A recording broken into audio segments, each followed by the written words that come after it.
गावाकडलं हे काम मला खूपच आवडतं, कारण सकाळी उठून चुलीवरती पाणी तापवायचं आणि सगळ्यांना द्यायचं, आणि हे काम सोपं असल्यामुळे प्रत्येक वेळेस माझ्याकडेच असतं.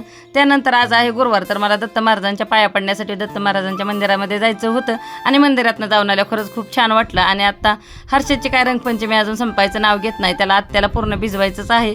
आणि त्यानंतर मला बनवायची होती खिचडी, तर आमच्या काजलने इथं केली. तर आमची कामं अशीच चालू असतात दिवसभर, आणि एवढे चक्कू पिकले होते, मुले तर काय खात नाही. तर चला म्हटलं उपवास आहे तर आपणच खाऊया. आणि खरंच एवढे छान चक्कू होते, कारण रानातल्याला जास्त औषध ते मारलेलं नसतं, आणि तेवढ्यात एवढं गरजायला लागलं. तर अक्का आणि आम्ही रानामध्ये दोघी गाडीवर गेलो होतो, कारण आज घरी कोणच नव्हते, सगळे बाजारला गेले होते. आणि सगळं आधी गेले तर भिजलो, कारण खूप जोरात पाऊस आला. आणि आम्हाला दाखायचा होता कांद्याचा खोड तर भिजून नाही दिला, कारण कांद्याचा एकही कांदा भिजला तरी सगळे कांदे नसतात खोडामधले आणि फेकून द्यावं लागतं. शेतकऱ्याचं असंच प्रत्येक वेळेस काहीतरी पीक आलं की काहीतरी नुकसानी येत. आणि असे कांदे एवढे रानं सगळीकडे पडलेले होते. त्यांची मुलगी इथं 20 रुपये किलोने पुण्यात कांदे घेते, आणि त्यांचे असे सगळ्या रोडवर पडलेले.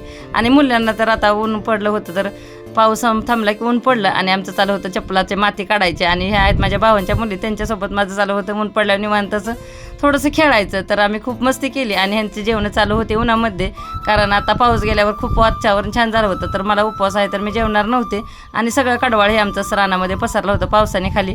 त्यानंतर आम्ही आंब्याच्या बागेमध्ये गेले होते की खाली किती आंबे पडले आहेत. गेल्या वेळेसच पावसामुळे खूप पडले होते, आणि आत्ता जे राहिले आहेत त्याचाही पाऊस चालू झाला. आणि आमच्या बागेत सगळे 2-2, 3-3 असे फळे आहेत, आणि खूप छान वाटतं. तर खूप असे आंबेही पडले होते. तर मला खायची होती पपई, पण आमचा आज अविनाश नव्हता, तो असला की मला काढून देतो, आणि मला काही एवढ्या वरचं काढता येत नाही. त्यानंतर परत शेडमध्ये आलो सकाळी, तर आणि एवढे आंबे पडले आहेत, आणि अक्काने गवती घास टाकून घेतला, आंबे खाल्ले, आणि खरंच खूप गोड होते.